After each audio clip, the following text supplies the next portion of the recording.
Antony Blinken just today said that we have made a real investment in Ukraine's future and in its freedom. It's so amazing because Independent published a list of countries: Ukraine, Syria, Iraq, Afghanistan, Libya, Yemen. These are the most dangerous countries in the world in 2024. We have been in this war for 19 months. Do you see anything good happening to Ukraine? In 2024, I do think the war is going to end. I think they're going to end the hostilities, and I think Ukraine is going to cede the Donbass, or whatever part of the Donbass is has already, I mean, in 2014, that group already declared independence. They already said they didn't want to be ruled by the Eurocentric, the guy before Zelensky, who was there. So they've been, the people have chosen more than one time to be separate from Kiev, to be associated and friendly with Russia. So I think that part, and the Crimea, that sticks out in the where the Navy base is. So that's going to stay Russian or Russian oriented, friendly to Russia. And so the middle of the country, where they've been fighting on the western side of the Dnieper River, I guess, for the most part, then they have to figure out how they want to make a border there, or if they want to have some sort of North Korea, South Korea, demilitarization zone. I don't know. Obviously, that is part of the agricultural area and mining area for Ukraine. So it is an industrial area. It's been laden and ruined with landmines and all kinds of bomblets and things like that. In fact, that's part of how the U.S. has quote unquote helped Ukraine. So we've actually ruined the country by pursuing the war, by supporting the war, by refusing to allow peaceful negotiations when that opportunity presented itself, and when Zelensky was even willing to, which is hard to believe, Zelensky being rational, but back a year and a half ago, he was willing to cut a deal to resolve the situation. And it was the Brits and the US that said, you can't do that. You must fight until the last Ukrainian. And I don't know where Blinken, I don't know what he's thinking, where we've helped Ukraine, because we have effectively killed off, what, 400, maybe 500,000 of its younger men. These are men that are fathers. These are men that could be fathers, could have been fathers, okay? They're not going to be making families and supporting them. In fact, there's many more that are injured who can't work and won't be able to work. So they'll be needing to be supported by either the state or their families, or both.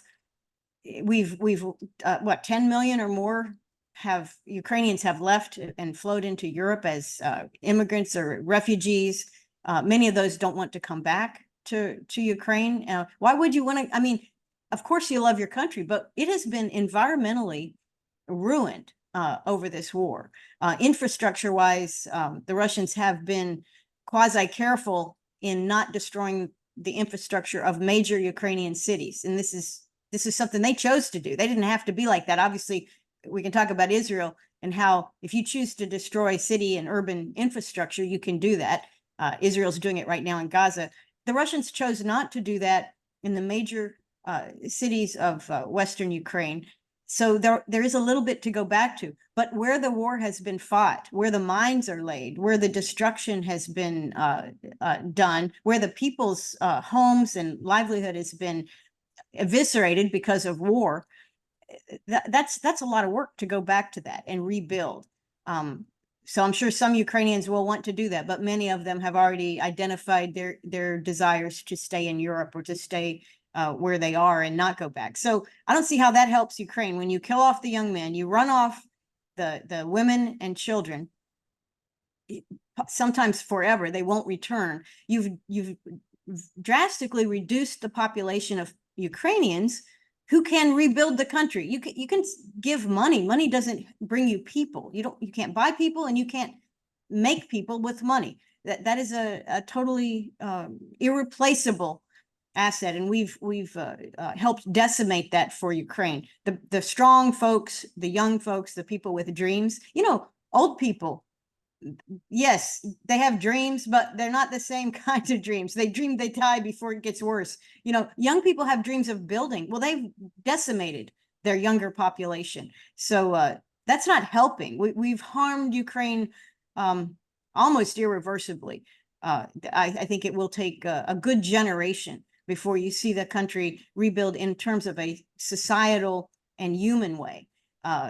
So there's that. Now, all the money that we poured in, Biden will tell you, and he did tell everyone, including the Congress, including the world, that most of that money was recycled back into American arms manufacturers to create American jobs. That's how he justified it. And that is a big reason that we do arms and give arms away, because it's a white collar welfare program for our defense establishment. So a lot of that money got spent in America and wasted in America, because we all know how wasteful the defense industry is in terms of overcharging and that kind of thing. So, but the money that did go, pure cash, that subsidizes the bureaucratic salaries in Ukraine to this day, and will probably have to continue to do that. The money that was given to the military people, and of course, actual weapons that were flowed in from Europe and from the United States, particularly the small arms, munitions, things like that. Where was the accountability? Well, actually, we didn't have any. We didn't want any accountability because we didn't really want to ask those questions. Well, it turns out the weapons flowed all over the place. We're seeing some of them being used by Hamas in Gaza. So, you know, what goes around comes around, it looks like. You know, you can't control that. But the cash, you know, there was an interesting article by a guy who writes for one of the it's I forget the name of the think tank, but it's not a pro-war think tank. It's not a neoconservative think tank. And he's written a lot on this, and he is very he's pretty anti-Russian, very pro-Ukrainian. He takes he's positive, a German? Anatol Lieven. No, he's a Brit. Anatol Lieven. Well, his name's kind of I don't know what his ethnicity is, but he works out of London, I think. Anyway, he's written some great stuff, and he's a real good guy. I like him. He likes peace, but he's definitely pro-Ukrainian. And he visited Kiev back in the end of the summer, and he intended to stay only 2 weeks, but I think he got hit by a car, so he was in hospital for an extra 2 weeks. So his trip was extended, and he didn't travel much outside of Kiev. It was a Kiev visit. But one of the things he remarked in his article in very much detail was how wealthy and how functional and how glossy, how really untouched by war Kiev was. People driving around in expensive vehicles. He said the shops were full, and they were very, they're the kind of shops that tailor to the wealthy, like Hollywood or things like that. You know, the very Rodeo Drive kind of shops, you know, very expensive, high-end jewelry stores, things like that. And he was surprised at that because, you know, the country had been at war at that point for 18 months at least, not counting what they were doing to the Donbass since 2014. But anyway, he was surprised at that. And people in Kiev had not just what they needed, but they were almost flaunting the excess. Now, for somebody like me reading that, I'm like, well, where do you think it all came from? You know, this country was corrupt. Ukraine was the most corrupt European country for sure. It is a well-known kind of a mafioso, oligarchical type of power centers and power systems. Kiev is the capital city, of course, where the embassies are, where everything goes first. And so best case scenario, to be kind, they scrape it off the top. But we didn't track. The US didn't track where the money went. So those people who were enriched by war, and they're clearly, at least Anatol thinks there's some people enriched by war living in Kiev, Kievians, Ukrainians who live there. Those people benefited, but those people are not popular. Those are not, that's the Ukrainian elite. The actual people who have been fighting, who've had their homes destroyed, their land destroyed, their economy destroyed, their families broken, their sons killed, husbands killed. They're not benefiting. Okay, so it is possible that Blinken, in typical U.S. State Department fashion, goes to only the capital cities and talks to only people that like to talk to him, doesn't go out and see what's happening.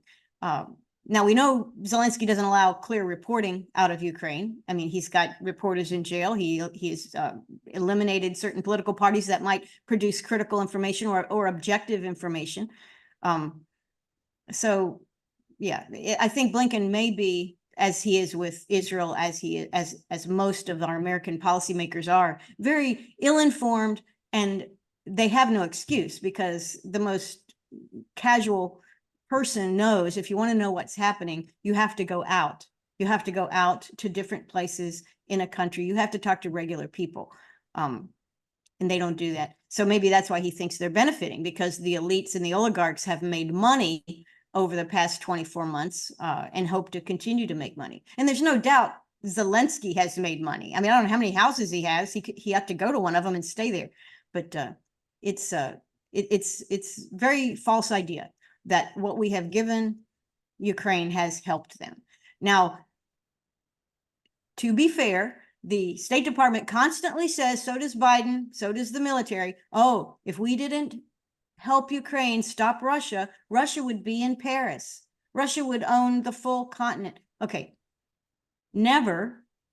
Not only is that not a capability that Russia has, it has never been something Russia has wanted. They haven't wanted it 100 years ago. They didn't want it 50 years ago. They don't want it today. Putin has been more than clear about that. So have the other spokesmen for the Russian government, the military. Their program has been very narrowly focused. And that has actually made Russians mad. Russians are upset that it has been a narrowly focused war to protect the people, the Russian speakers in the Donbass, which they have pretty well done, and pursue peace with a non-aligned, or at least a non-NATO aligned Ukraine. That's all that he's asked for. And I'm not putting Crimea in there, because Crimea has been Russian for a long time. I think that's a done deal. The knowledge of our folks making policy in Washington appears to be very limited. They're not looking for the real picture. They're not looking for the whole picture. They have a very narrow view. And again, if we have helped anyone in Ukraine by all of this aid, it has been the oligarchs that are in favor right now, and the arms dealers in the United States. We have politicians, we have these military experts like Ben Hodges, General Petraeus. They are advocating for the continuation of this war in Ukraine. Ben Hodges just yesterday said Ukraine must copy 1944 Nazi Germany in terms of production, in terms of sending soldiers to the battlefield. Why they're advocating for that? I don't know Ben Hodges, and I haven't studied what he's about.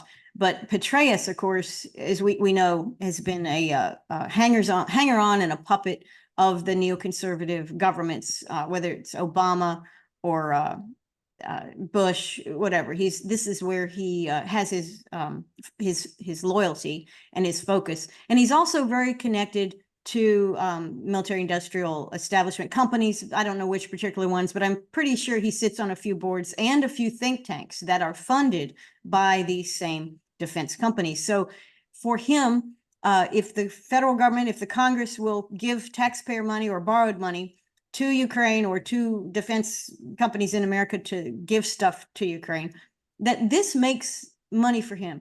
This helps him. This is a positive for not just him, but all of his friends. And if you think about who these people, who Ben Hodges talks to, who Petraeus talks to, who all these people hang out with, who they have lunch with, who they go out with, they are all the same kind of people who all benefit financially from the U.S. spending money to give arms to various countries. And it doesn't have to be just Ukraine, because if there was another opportunity, I mean, they made a lot of money in Afghanistan too, with replacing arms. And, you know, they always joke about when the military pulls out, and they certainly blamed Biden. Well, he left a lot of stuff on the ground in Afghanistan that could have been used. And in Iraq, I believe we destroyed quite a bit of stuff on the ground, brand new stuff, just blew it up. You know, we don't want the bad guys to have it or whatever. And this is all part of what benefits the defense industrial complex in the United States, military industrial complex. They all benefit from this. Let's get rid of it once it's produced. Let's waste it. And again, pretty much that's what they are doing in Ukraine, is not just wasting the stuff we send, because it's none of it lasts. I mean, the more high tech it is, the shorter its lifespan. And of course, the people of Ukraine also are being murdered and killed and maimed because we're saying, "Oh, you must keep fighting." You know, it's actually it's extremely immoral. And we've heard our congressmen, various senators have said, you know, it's none of our people are dying, and yet they have a war fighting against Russia. We don't like Russia, so any war against Russia must be good. And somebody else is dying for it, and we're not dying. What kind of criminal, immoral statement and thinking is that? It's just obscene, is what it is. Well, anyway, that's what I might think, that it's obscene. But the people that portray us, and the other guy you mentioned, and all of these think tanks, these pro-war neocons, and the businesses that are benefiting from war spending, and the politicians that think that this is a good thing. Of course, they're bought and paid for by lobbyists. So, but all of those people don't think it's immoral. They don't think it's obscene to do that. They think, oh, this is a good thing. And of course, none of them look past their friends in Kiev, who are also, as we mentioned, you know, their friends in Kiev are also being enriched right now. And as long as this gravy train continues, those same people, which are now the friends of our politicians, the friends of our defense industrial establishment in the United States, everybody benefits. So the way they see it, everybody benefits. The reality is, of course, very different. In your opinion, why Biden is so insisting on the continuation of this war in Ukraine? Does it have anything to do with Ukraine, with the situation in Ukraine, or is related to the situation of the Biden administration and his party for the next election? There's several aspects there. Biden himself is not all with it. We know that. He's not, the way he thinks is probably the way he thought 20 years ago. So he was always been pro-war. He's always supported. There's never been a war or a conflict that the United States is engaged in while Biden was senator that he always supported every one of them. It didn't matter which president started it. He supported all of them. So in that respect, Biden he's very robotic now. He's very, you know, he's not processing new information and making new decisions, but his personality, his experience got him on the pro-war trajectory. Now, add to that, I guess he thinks he's running for president. I don't think he's going to do that, but right now he thinks he is. So the political idea is you don't quit doing things because that's a sign that you made a mistake. So he doesn't want to admit that he made a mistake. Now, the Democratic Party that also wishes to prevail in the next election, whether it's with Biden or somebody else, they very much realize that the American people do not find the Ukraine war popular. They don't find it necessary. They don't like Zelensky. He's not popular. I mean, Zelensky was not popular in the heartland a long time ago. His demands, his appearance, you know, people judge, right? We're a social media, you know, we see one picture or a 20-second video, we make a judgment. And Zelensky's personality came through. He's not popular. Americans notoriously don't like losers. The war is clearly being reported by the Democratic media, by the state media in this country, even just beginning to, but very steady, communicating to Americans, oh, guess what? Zelensky's losing. Ukraine cannot win. Even if we give them more money, they can't win. This is coming from Democrat and state, Biden administration talking points. So they're following the voter. The Democrat Party is following the voter, and the voter doesn't want to give any more money to Ukraine. Democrats, by backing off Ukraine a little bit, this actually gets votes. So the Democrats have Biden, who doesn't want to say I was mistaken in doing this. It was a bad thing. I had friends over there. I owed money. They owed me money. They had dirt on me. Whatever reason that the Biden Biden people had for making this so important are the neocons. Those reasons, if he backs away, if Biden publicly says, hey, it's a lost cause, he then gets that failure hung around his neck in an election year, which he doesn't want to do. The Democratic Party, however, being more in touch with what the people want, they realize that this is a lost cause politically and it should not be on the front page. And I don't know if you saw this, you probably did. Just this week, the New York Times took off the Ukraine war off of its masthead as a category, completely off. Just didn't say anything about it. People looking at it and they go, "Oh my God!" And it's not Washington Post as well. As well. Yep. So they got the word by the administration, not so much Biden, because see, Biden. I don't think Biden's changing his mind. Biden likes war. He's doped up half the time. We can't really say it's Biden. Biden is they roll him out and he says stuff. Sometimes they don't know what he says. But his people are Democrats. They love the war. They hate Russia for some reason. Have hated Russia. The hate. Well, it comes from the neoconservatives who have always had a burr under their saddle about even when it was the Soviet Union, then it was Russians. They just despise Russians, and they despise anything that's Russian. So that's been a part of the Democratic Party. But yes, they are speaking to their voter. They're trying to downplay this now. Can they give Zelensky? Will the Congress give him his $60 billion more in 2024? I don't know if they will. They will probably try to make a deal very quietly so that it doesn't get on the front page of the newspaper, or do it in conjunction with another major story. Like maybe there's something goes on in Taiwan and then they'll slip the money to Ukraine. But they don't want to stand by that anymore. And that is a political Democratic Party type of decision. And of course, the Republicans, there are some warmongering neoconservative Republicans who definitely want to keep doing it.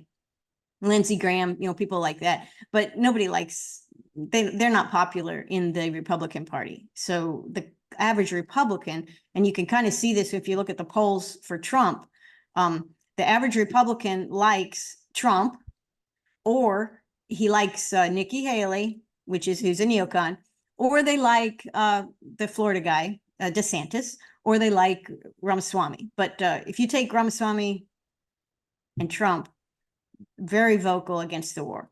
Nikki Haley has to watch herself because she is very pro-war, has been, she's a neoconservative politician. She would be a disaster for the populist vote if they made the mistake of voting for her. But the DeSantis he doesn't really think about foreign policy. He said, "Oh, I support the Ukraine war," but I imagine he would back off from that if it was off the front page, and now it is off the front page of both the major papers. But so there's the voting thing. There's the party, which is in touch with the people who know that it's not popular in the country. But the administration is really it's dug a hole for itself. The neoconservatives have dug this terrible hole, and they're in the middle of deciding, do we keep digging? Do we stop digging? Is there a way to climb out of this hole? And I don't think there is. I think we're going to get a new administration of some sort. It will not be Biden. And that new administration, if it's Trump, which some people are saying he looks like he could do it just because of the polling, he's very elderly too. So you can't really make a prediction at this point. But Trump has said multiple times that he will end the war in Ukraine. If it's still going on, he will end it on his first day. Now, that may or may not be possible, may not be true, may or may not be necessary. But the fact that he says it appeals to the majority of voters in both the Democratic Party and the Republican Party. Now, the Democrats hate Trump. They still like that because we're tired of it. It has been a huge criminal waste and assault on the Ukrainian people that we actually fomented by pushing NATO membership, pushing Zelensky to believe that he would be able to prevail and be like this little, as Zelensky has said, a new West Bank in Europe. That's how he envisions his role. Now, money. It drives American politics, of course, regardless of the party. There will be investment opportunities, and the Americans expect to be granted many of those opportunities. And again, this is the second part of the rape of Ukraine. We already raped them, okay, with lies and exposure to the Russian army, which thank God has, for the politics, I don't know how the army feels about it, but politically they have been constrained to not turn Ukraine into a parking lot. They have not targeted Ukraine's historical and major cities and that kind of thing. They have hit the infrastructure, electricity grid, things like that pretty hard, but they have been restrained, which is not a kind of thing that we hear over here in America. We don't hear that, but in fact, one of the ways we know it is looking at what's going on in Gaza, which is unfortunate that this has popped up because it does provide perspective on how Russia approached what they were doing. And it certainly has not been to kill civilians, and it certainly has not been any type of genocide of Ukrainians. Nothing like that at all has happened. Even in the atrociousness of war, have we got real examples of anything that looks even remotely like what Israel is doing to Gaza right now, and has been since the 10th of October. Do you think that at the end of the day, US would be, together with Europe, would be able to manage to control these parties, these political parties in Ukraine? Victoria Nuland, okay, as we know, has been an architect of a lot of the things that have gone on politically in Ukraine since at least 2011, 12. And she's still in the administration. In fact, just got a promotion. I believe she's Deputy Secretary of State for the region right now. So she has power. Of course, she's married. She's a neoconservative married to a family of neoconservatives, very vocal in her agenda, very tied. Her success in her career is very closely tied to what happens in Ukraine. And I assume that her vision was a NATO Ukraine filled with American military bases right up against the Belarus and Russian borders. I assume that's what she envisioned, and that's not going to happen. Okay, that's not going to happen. So what is her plan B? What is her plan B? Her pattern, as we know, is to choose a political party and choose a number one and a number two in those political parties and facilitate some sort of election or otherwise an appointment to make that happen. That could happen. That could happen if Zelensky goes away, either on his own or somebody hands him a birthday present, whatever, and he is out of the picture. I think we really need to get Victoria Nuland on here and ask her, what's her vision, because I don't think that BlackRock and the American government and the military industrial complex is interested in giving up the foothold that they believe they've created in Ukraine, even if it's not the full country, even if, it goes up to the Dnieper and that's it. They want to be in control of that country. They want to, there is this kind of obsession, cultish obsession towards creative destruction. We will destroy and then we will rebuild. And that's what they're doing in Gaza. Israel very much embraces that view. And it is to some extent what the Americans view can happen in Ukraine, breaking down of everything, cleaning out of all the people that might fight. And, if you think about, if you want to take over a country, when's the best time? When all the young men are dead, right? When all the young men are in wheelchairs and dead. You don't want to take over a country that has a lot of young men and women aged 20 to 40. Well, guess what? Ukraine is ripe for a takeover and manipulation. It needs money. It blows through money. I mean, the money doesn't stay in, it doesn't benefit the country. So the country is impoverished. There's no doubt. The billions that we have sent have not enriched anyone who lives outside of the major cities. And many of those folks have homes elsewhere. So they will not be around when the next phase for Ukraine happens. So I imagine Victoria Nuland has picked out somebody and they are looking at how they can do it. Now, the interesting thing to me, and again, I only know what I read in the papers, right? I don't know. But the interesting thing is Poland is not stupid. they don't trust the Americans. They have obviously friendship with the Americans, and they are glad they're in NATO. And there's a very establishment type of tradition in some parts of their government. But Poland remembers a time when, the western side of Ukraine was their property. And it has things that Poland might like. It has natural resources and geography and even people that Poland might be very happy to administer. So I would think right now, not from Biden, because Biden is out of it, but his people like Victoria Nuland, certain think tanks, are looking at possibly not just a single partition of Ukraine, but multiple administrations of what's left of Ukraine, maybe because Poland has taken more, refugees than anyone else. They've contributed vastly to this war. They've been very loyal to the Americans. Poland is a little bit ticked off at Germany, as they always are, but even more so now. So they're going to say, we shouldered this burden more than any other NATO country. We shouldered it, and we want to benefit from that. And the benefit that they would have would be the ability to, I don't want to use the word annex, but for all intents and purposes, the ability to annex a certain part of Ukraine. Could they get away with it? Well, Victoria Nuland could put somebody in charge that says this is a good thing, let's do it. And then you have a much smaller Ukraine, possibly with a guy that's very loyal to the United States there. I would imagine that that's what they'll do.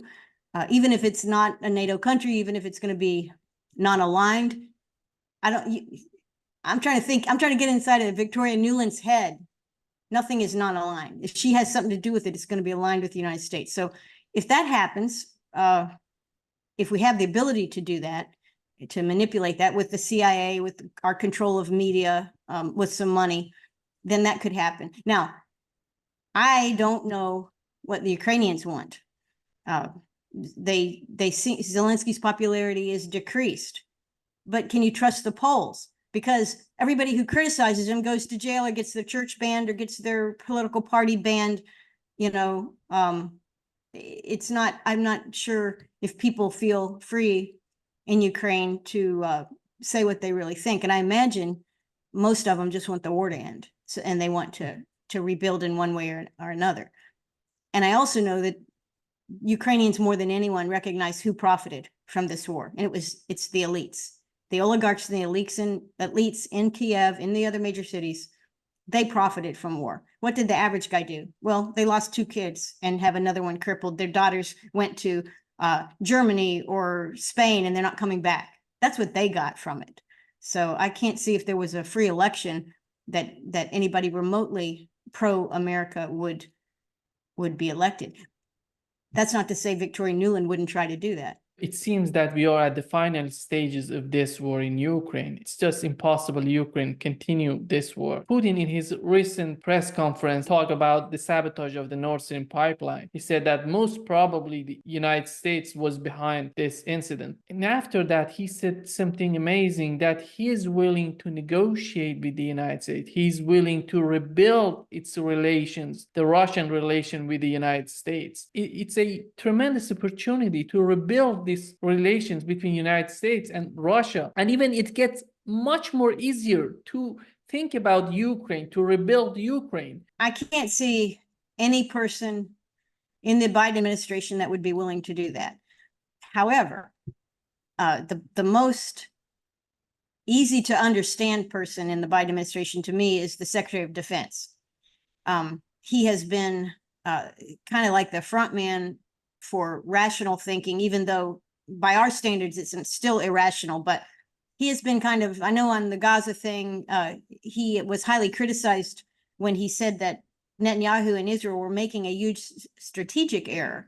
And I saw that video or that interview not too long ago, and I understood exactly what he was saying from a military perspective, from a long-term, that's what strategy is, it's long-term. Israel's making a huge long-term mistake with its massacre, with its genocide, and with its behavior. It's overreaction, it's invalidation of the rules of war, or whatever. it isn't strategic error. And that's what he said. That's what Secretary Austin said. I understood it. And yet the Congress and the Senator Lindsey Graham and a couple others were very angry at him. And normally they're very nice to him. They're very, they're all part of the same club.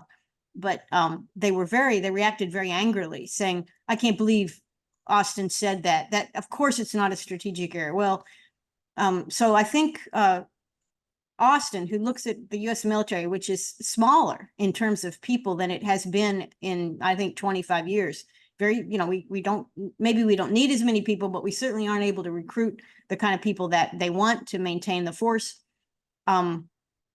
Our military spends lots of money, but most of it just goes into contractor pockets. Or maintaining military bases. It doesn't really go into the kind of capability that gives you a #1 military. Austin knows this. He knows it better than I do. He knows it better than most people do. He's sitting on top of it. He has one foot in the contractor camp and one foot in the government camp. He knows exactly what the situation is. And so I think for him, I think if anybody had a voice or a point to make about maybe let's compromise, maybe let's work with Russia to rebuild a relationship in Europe. And we can do that. Maybe there will be a chance for both sides to help rebuild Ukraine. Both sides damaged Ukraine. Maybe both sides can, this can be an opportunity. And certainly if it's a demilitarized zone or a non-NATO zone, there's that. Plus, we have many treaties that we could come together on because we've broken up all those treaties. The ABM treaty, Intercontinental, there's all kinds of treaties that we have stepped away from that formerly we had those avenues of communication with the U.S. and Russia. So there's lots of steps forward. And I think Austin, even though I don't think much of him, I was not a big fan of his, but I do think he has some long-term sense. And he has a sense also of what's at risk. I don't think anybody else in the Biden administration has the slightest idea of what they are risking, because this country, we think, the politicians seem to think that we are sitting at the top of the world in terms of economy, military, and soft influence and economic influence. And that is simply not true. We are not at the top of any of those things. Even our military stuff. I mean, if you want to get the most, for example, if you would like to buy hypersonic, missiles, intercontinental ballistic missiles, or any missiles that effectively use hypersonic technology, you cannot buy them from the United States because we don't have them. We don't even have them in production, much less for sale. We're not even out of R&D on that. And yet Russia has them. I believe China has got some hypersonic capability. So we aren't even the source that the world might want to go to for top weapons. Now, we used to be many, many decades ago, we were, but we're not anymore. And our politicians haven't woken up to that. I think Austin understands very well that when Biden says we can fight a 2-front war, a 3-front war, we can defend Taiwan, fight Russia, and fight, in the Middle East all at the same time, Austin knows that is not true. So he may be a source. But again, we only have 1 more year of this administration. So I don't know what they can get done in 1 year. We could bring in Trump for a day and then he could solve it. According to Trump, he can fix it in 1 day. When you look at Europe right now, it seems to me that they're so confused with their policy in Ukraine. I think it's about the money system, which the U.S. is the center of the global, the dollar-centered system, which is still pretty much the biggest fiat currency system in the world. And we are heavily leveraged, so to speak. We have $34 trillion. Our GDP is something like 5 trillion. So we owe 8 years of debt. Now we borrow to pay. That's how we got it. This is what we owe to the banks right now, banks and bondholders. So as interest rates have risen, obviously, and we don't want to stop borrowing, lest our government thinks they can still borrow. But what happens is, the interest rates eat you up and you really have less ability. Your economy is more and more pressured by government spending. So that's the United States. And what we can give and share and throw away, whichever you want to call it, in terms of money or things that we buy, like weapons that we give to other places, that's going to be limited. And that is understood by anybody outside the system. You can see this. Now, the European countries have a similar, if not worse, problem because their demographics are not even as good as the United States. We're a big, large country with lots of workers. We have lots of young people in our country still. We're not, they say, oh, the baby boomers are retiring. Yeah, sure they are, but they also work till they're 75. They don't do that in Europe. You know, our Americans are workers. We'll figure out all kinds of things. And we have lots of young people, and we have a huge immigration, whether you want to call it a challenge, a problem, or an opportunity, but lots of young people who potentially can work long lives in our country. We have that. Europe doesn't have that. They have immigration, but they have such a social welfare system that many of their immigrants are ending up in such a way that they're really not producing as much as they are taking from the till. So the governments, of course, borrow. They have the heavy bills from NATO. They have the humongous bills and regulatory construct from the European Union. They have to pay all this. These countries don't have a lot of available money to either pull out of their bank or to borrow at high interest rates to give to rebuild Ukraine. And I'm going to say we're not fighting in Ukraine anymore. Let's say we stop fighting and we have to rebuild or create a new security environment with new relationships. So everybody's got their financial hands tied. Europe depends on American borrowing. They'd rather have us borrow and give it rather than them borrow, but everybody is borrowing, and they're borrowing so much with high interest rates and we don't know if they'll come down. And even if they do come down, that just creates more inflation. So it's a problem that we have gotten into globally. All the people that really are hooked into the dollar and care about that part of the world, very much indebted. And when you are in debt, just like anybody knows, when you are in debt, if you're living paycheck to paycheck and it's the 28th of the month and somebody says, let's go out to eat. And you're like, well, I wish I could, but I don't have any money. I have to wait till payday. That's how our country is. And that's how many European countries are.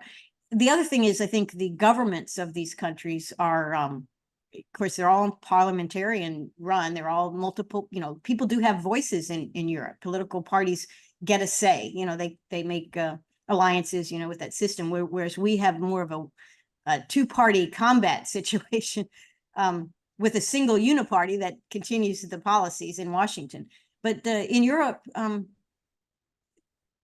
you know, when you give people a little democracy, a little chance that their voice can be heard, and then some of these minority parties, and we're seeing it, the right-wing parties, the anti-war parties, the pro-nationalistic parties, they've been there and they've had a voice. But now what's happening with the debt, the policies, the immigration, the wars, and particularly in Ukraine, these little parties are saying, you know what, we told you this was going to go south. We told you this wasn't going to work. We told you this was not in our country's interest. We told you this was not popular. And guess what? They're being proven right. So now those parties, they're attracting voters.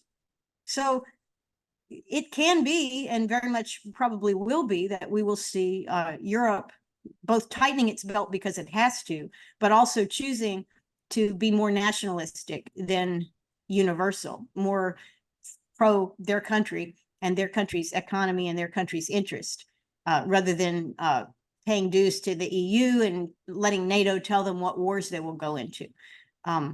So that's going to make a big change in a lot of things. But this is beyond policy, because this is going to, I mean, these are the financial facts on the ground. You can't just print money and go do whatever you want to. We've done that. It doesn't work.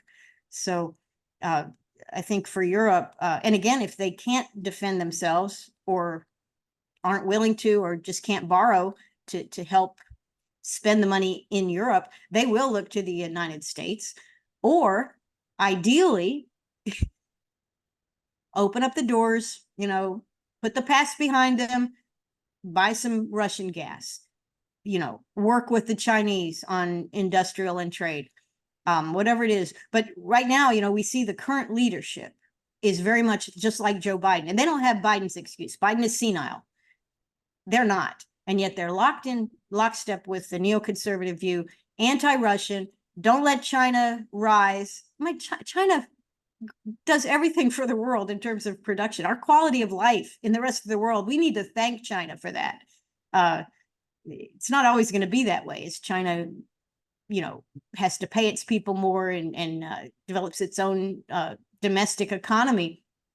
But we should be thanking China, and for the energy, we should be thanking Russia. But we don't. But we could stop different countries in Europe, particularly, and we're seeing it to some extent. They can reach out to Russia. This is what the NATO fears this, and the EU fears this. And one more thing on that. The US fears it too, because you saw what our Senate just did with the NDAA that they just passed to fund the military for, I guess, 5 more months or something. I'm not sure. They put in a number of clauses or amendments, and one of them is unconstitutional, probably more than one, but one of them looks like it is unconstitutional. But they said, we will not allow any president to withdraw or defund. It was either withdraw or defund, either one of those, from NATO without a full congressional support. And that is, of course, outside the Constitution. Foreign policy treaties, all that belongs to the executive. It's he can do that with an executive order. He can withdraw. But they don't want him to. They fear that will happen. But that's the answer. See, that is the answer. And when you're pushed, when financially you have to make hard choices, the hard choices will be to dump Brussels, dump NATO. The European countries will do it, and we will do it. And people will then have to orient themselves around what's good for their countries. And if they have friends, make friends. And, when you're a little country, like Europe is filled with little countries. I mean, Germany's pretty big, France is big, but in a way, they're all little countries. You make friends with your neighbors. You're a little country, except for Israel. Israel is the exception. But for most little countries, you try to make friends. You try to get along. You agree to disagree. This would be a good peace if we could get that in Europe, and particularly around Ukraine, and look into the future. Again, our current administration and many of the leaders in Europe, they cannot see a different future without recognizing that they have failed politically, strategically, financially, militarily. They don't want to admit that. They cannot. It's almost like they're going to fall on their sword over past decisions they've made, and the only way to solve it is to get rid of those people. They need to retire, and then we'll get new people in who aren't burdened with these bad, terrible, evil decisions that these other people made. If you were to compare this special military operation in Ukraine to what's going on in Gaza, what are the differences that you would draw out of these two? First off, Putin, who talked about the night before the invasion of the Donbass or whatever, he spoke. I mean, he had spoken earlier, but he announced what it was he was doing. And what he said, Russian people have been bombarded for a long time by Ukraine. We're not putting up with it. The red line of NATO has been crossed, whatever he said. And he said, we are going to protect these Russian folks and put an end to the violation of the Minsk Treaty of 2014, which had been purposely ignored by Ukraine and by the West. And he said, well, we waited. This is what we're going to do. We're going to enforce Minsk. I can't say that. We're going to enforce that treaty. He didn't say we were going to go to Kiev and change their government. Now, if you compare that just alone to what America says, what's the first thing we say? We don't like somebody. Oh, we need to topple that government, which we did say we need to topple. We were talking about toppling Putin, toppling Saddam, toppling the Taliban back in whenever we invaded Afghanistan, always about toppling the government. Well, Putin was very clear as to what he was doing. It was very narrowly defined. And he basically did that with, the forces, the contract forces heavily, and then later the military, and he backfilled military production, he backfilled soldier training, whatever. He did what he said and kept doing it, and is maintaining that original goal very clearly, that he has said, not just the night before, but anytime anybody asked him what the goal was. It never changed. It was very clear. He announced it up front. It never changed, and he has done it. So it's a conservative operation. In Israel, we've got nothing but lies from the Israeli government, nothing but lies from Netanyahu. They said, well, we had this terrible attack. We're going to go after Hamas. And from the very beginning, the intention in Israel was never to go after Hamas. It was to destroy Gaza completely and make it uninhabitable for human life. And then at some future point, when all the Palestinians are gone, ideally, I guess they would shove them over into the Sinai, or, ship them off in boats. I don't know what they're going to do. Maybe kill them. Maybe they honestly thought they will just murder 2.3 million people. That's what their intention was. And if you looked at Israeli government statements, obviously I can't read Hebrew, so it would be the ones that are translated, but they were very clear about what they were doing. But what did they say to the West? What did they say to the world publicly? Oh, no, we're trying to prevent civilian death. We're trying to target accurately. We're trying to kill only Hamas leadership. Well, if they truly wanted to kill Hamas leadership, then we would have seen Israel do an operation with the Mossad and their allies in Qatar and a few other places where the leaders of Hamas reside. And they would have done that, and they would have gotten them. And that's also illegal, violating rules of war. But that's typical of how Israel has reacted in the past when they wanted to do something. When they said, we want to get Hamas, we want to get this leader, they go and do it. That's not what they did with Gaza. With Gaza, they lied continually about their intentions, hoping no one would notice. And of course, unfortunately, the numbers don't lie on the number of reporters, Palestinian and non-Palestinian reporters in Gaza, or anybody in the area reporting on this, are targeted. And they've killed, I think of all the reporters killed, and reporters do get killed. Journalists, news people get killed every year. But I think the numbers are such that maybe 40% of all the ones killed in 2023 have been killed in Gaza since October 10th. So they have targeted them, and high tech. Obviously, if you got a cell phone, you're a target. And so they've done a very, and what did they say to the West? Oh, we're not doing that. We're not targeting. Well, statistics don't lie. You clearly are doing it, So that's very different. So first off, I would say the difference is Putin did not lie, and Netanyahu has done nothing but lie, and his government has done nothing but lie about the intent and the scope of the military operation. So there's that.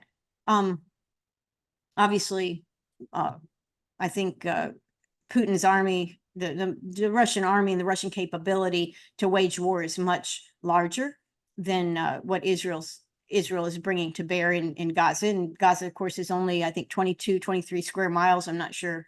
Well, no, it's like 60 or 70 square miles, but it's 22 miles long. So it's really a very focused area. That's nothing like the front that we see in Ukraine, where many, operations are going on. And of course, they're fighting an army, the Ukrainian army, which is being armed by NATO and being armed by the United States. So it was more of a traditional war, even though it was a modern war, drone war and whatnot, but it was not a lopsided situation.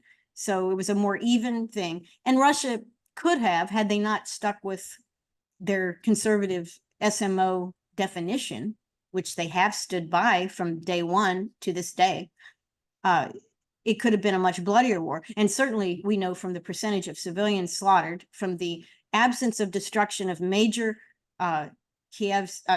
major Ukrainian cities and urban areas, those have not been targeted for major destruction. And even they moved very rapidly across the Donbass, in part to protect those cities. And I think those cities have not suffered as much degradation, by the Ukrainian army or whatever, because they're not fighting the war in the Donbass. They're basically trying to push it off across this line.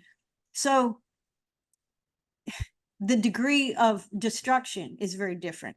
And the Russians are not lying about it.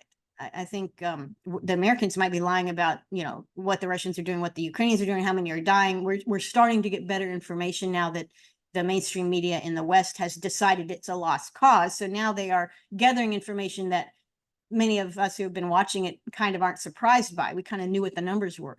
We are not getting any truth in the numbers from Israel and Gaza. They lied about their intent. They lied about their operations. They're targeting journalists. They're killing civilians, and they're not reporting truthfully any of the numbers. And of course, we don't have reporters in Gaza, and we also don't have UN operators in Gaza. The Doctors Without Frontiers, or those guys, are very limited. The normal sources of information that you might get from a war zone, we don't have that in Gaza. So we really are in the blind. Now, there's a fourth difference. Okay, the U.S. is blindly supporting Israel, and I will say with Ukraine, there was some debate in Congress even from the beginning. Should we be doing this? Not much, but a lot more than there has been in terms of Israel. So, in many ways, the Israeli attack and their situation in Gaza, which is the destruction of Gaza, we are party to it.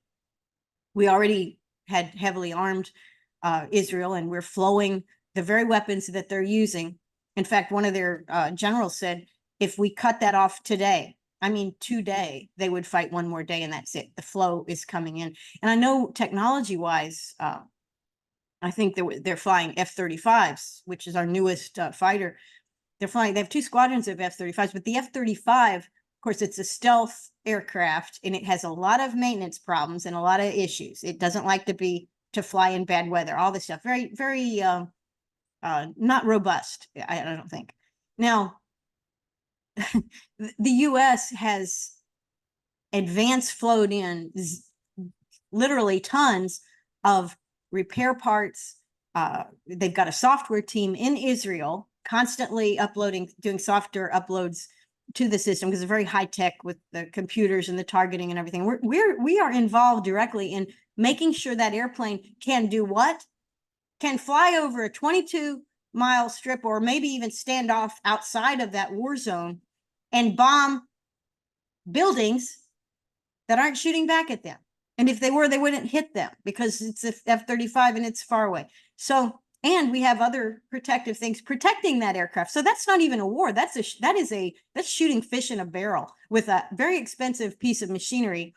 And what is our lesson learned? The military was talking, there was a briefing a guy gave just last week, and he said, yeah, lesson learned is when we use the F-35 in a forward location, we definitely need to have a lot of logistics right there in theater. We can't rely on going back to Utah or someplace to get the parts or whatever. And that's a terrible lesson learned, okay? Because that's not going to cause them to change the aircraft. That's just going to cause us to get in more wars if we want to use that stupid aircraft. But in any case, we are wedded at the hip with the Israelis from day one. We're not in charge of what they're doing, and yet we are supporting it blindly, which I have to say, we were not blindly supporting Ukraine in retrospect. When you look back at it, I mean, there had been calls for audits. There were discussions of what's the strategy, and certainly, we don't have the rest of Europe supporting Israel like we are. We are their prime supporter. So I think the shades fall away, the scales fall away from your eyes when you see what's happening in Gaza. The truth about the American military's interest in a number of things: democracy, human life, security, rule of law, international justice. These are not concerns of the United States. Very clear.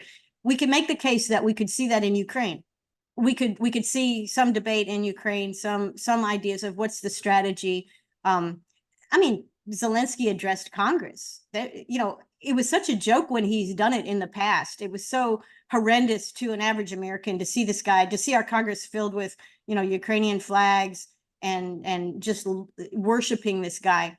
But at least he came and said, I have a plan. And he's speaking, I'm defending my country.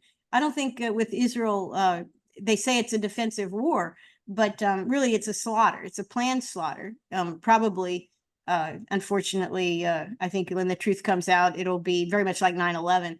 There were many signs and warnings that were purposely ignored because the attack fulfilled a political agenda in Israel, just like 9/11 fulfilled a political agenda in the United States. So very different in that regard. And of course, the United States really looks bad in Israel globally, whereas I think for many people, at least at the beginning of the Ukraine situation, people who didn't understand what was happening, didn't know what the Donbass even was, had no idea of any Ukrainian history. They said, "Oh, Russia invaded. This poor country's fighting back. All the European countries and America is helping. We can get behind that." There was that. And Zelensky came and spoke on that same message to Americans. So there's a consistency there. Bibi Netanyahu is not coming to talk about any of that stuff. We're being totally used willingly. We're being willingly used in the United States to conduct a genocide in the southern part in Gaza, the whole of Gaza, in the southern part of Israel, and it will be cleared completely of Palestinians before they're done. And if you think about the humanitarian aspect, that is certainly, you could never lay anything like that on the Russian military. Even the worst treatment of people is nothing compared to what has gone on since October 10th in Gaza. And again, these are the two wars that we are currently supporting, right? Because we're out of Afghanistan. We have bases in Iraq, but we're just shooting back. We're doing a little bit in Syria we shouldn't be doing. And we're trying to get a war going in Taiwan. But for the most part, we only have these two wars, and it makes America look horrendous in both cases. So there's a similarity. We look bad, but yeah, very much differences in most of the other ways. How do you see the possibilities of United States getting involved in a new war in the Middle East, directly or backing Israel? Well, it's a very dangerous situation, in part because it is an election year. A wartime president, there's a myth.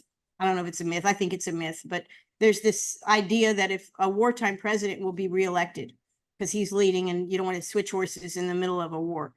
None of these things really qualify as Ukraine, Gaza. These are other people's wars. Neocon war in Ukraine, Israelis war in Gaza, but they're not American wars, and Americans aren't being shot at. What's happening, of course, with the way Israel is pursuing this thing is, unifying Arab enemies, and the Houthis are doing a wonderful job of disrupting shipping in the Red Sea. So then we're going to be out there. There's a big, we're going to send more ships. Well, more ships is more targets, and there is a possibility that this could be the excuse to take what's happening there and turn it into a hot war where the United States is actually participating. And who would be the target? Well, obviously the Houthis, but more obviously Iran, because this is what the neocons want. And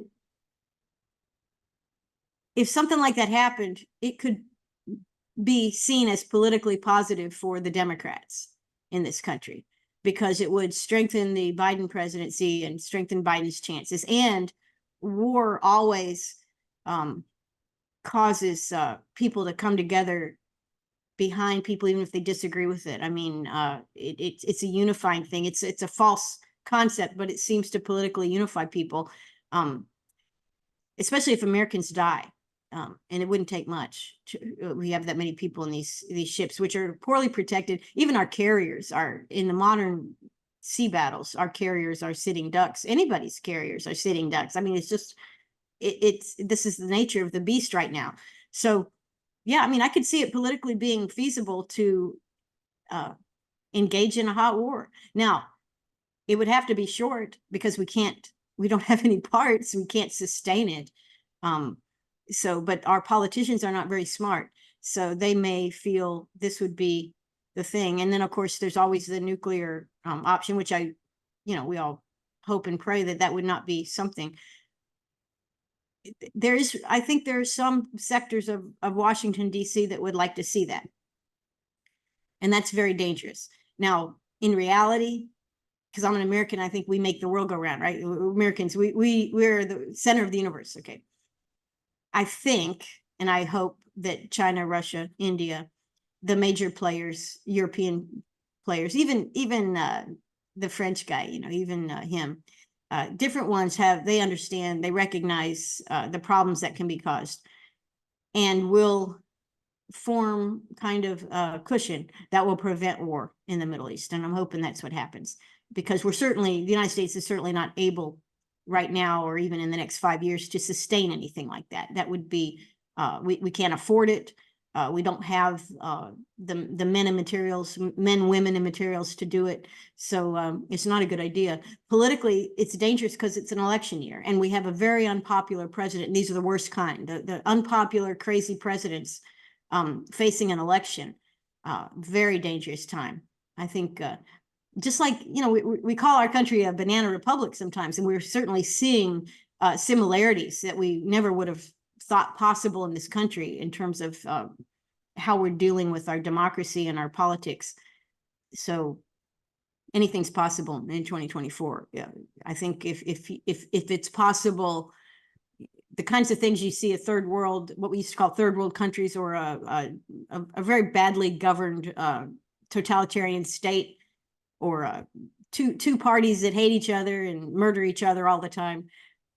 If they could do it, it's possible it could come to this country, because we are very much behaving as a third world, as a formerly, a banana republic, as we say. And I'm sure that offends people, but it's an apt description of how our politics are going in this country. And it is a dangerous time. Domestically, it's a dangerous time. Financially, politically, all those things. So yeah, I'm hoping wiser and calmer heads prevail in the Middle East.